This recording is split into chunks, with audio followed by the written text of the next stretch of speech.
Who here knows how to dance? Does anyone know how to dance? I'm pretty sure everyone knows how to dance, even if you can't dance. Does anyone know what folklorico is? Have you guys ever danced it? Yes. Well, it's a Mexican regional dance, and this is a Chiapas dress, and I'm a Chiapaneca, that's what they call it. And as you clearly see, this is not what I wear every day, but this is a headpiece, but I didn't feel like getting my hair pulled back all the way today. But this and my headpiece is my cultural artifact. This dance started in Mexico by a woman named Emilia Hernandez in 1952. Today I'm going to talk about one of the many beautiful cultures in the world that have dances to express their history, to talk about their past, to talk about stories, to talk about their lives. It's a representation of each state, like Chiapas is a state in Mexico. First, I'm going to talk about the history and how it started, and then I will talk about the state that I'm representing, Chiapas, and why there's so many flowers on my dress. Then I will talk about how it's contributed into shaping the person that I am today. Now, to begin my first point, I'm going to talk about the person who created this dance. She was inspired by the Aztecs and the many different tribes, because each one of them had different colors. Like their feathers were because of the animals that were nearby them, or the colors that they were wearing is because they lived in tropical forests. Emilia Hernandez started the dances in 1952. She was a dancer and a choreographer. By the end of her career, she had 30 different ballets, and then she had 56 different folk dances. And these 56 folk dances represented Aztec tribes, the states that we have, the states that Mexico has.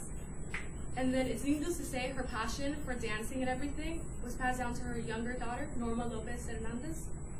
The two together created a school for dances for boys and girls to represent each state that they wanted to represent.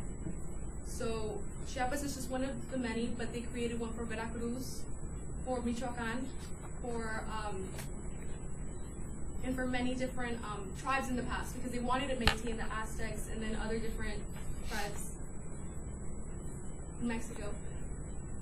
Chiapas is a state, it's very tropical, it's really humid, so this dress, it may seem like it's really hot in it, but it's made so that I guess you can breathe in it, so you won't sweat, because it's really climate. It's really humid. And then the waterfalls that they have there, the tropical forests, they have a lot of flowers, so each flower is a representation of what they, the things that they have in the flowers and everything, because they're very cultural, and then their dresses, like their day-to-day dresses, are pretty much like this with a rebozo. It kind of tightens up the figure, so you have that figure even though you have a really big dress on. And then this is only for the special dances. It's called the headpiece. It's not really, it's practice one. It has yarn instead of real hair. And then you pick up your hair in a really big bun so they can see your face with exaggerated makeup, and that's what they use for dances. Nowadays, they make festivities here. I have performed in a couple festivities in my middle school. I performed in 3 years in my high school. It was just a talent show. And then for my middle school, it was the actual Cinco de Mayo.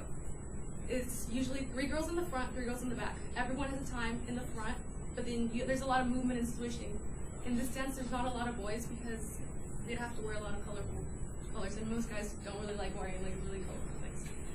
But not only has this shaped me as a person, but it also gives me a memory of my great-grandmother, because when I was 9, my grandmother came over from Mexico after we came from Mexico City to California, and she taught me, and she said, since I was the only girl out of the rest, she said, "Tú eres mi primera víctima," which means you're my first victim. So then she knew I had 2 left feet and had the rhythm of a nun, but she said she spent 2 years with me before I actually performed in Mexico. It was really scary, but it wasn't as scary as this. But I had to perform in a really big stadium with a lot of people dancing.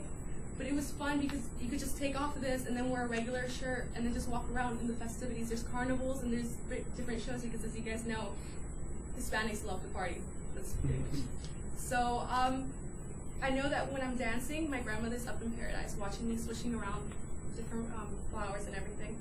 But she's also saying, don't step on the dress and keep up straight and stand like a peacock instead of a humpy camel. Because I have a tendency to, when I get nervous, I kind of shrug a little. But she said to stand up like a peacock and show your beautiful colors. In conclusion, today I've talked about the history of folklorico dancing, and also I've talked about the state that I'm representing today. And just remember that no matter what happens, keep dancing, whether it's to express yourself, to tell a story, or just because you're feeling in that amazing mood and you feel like getting down and jiggy with it. So, thank you.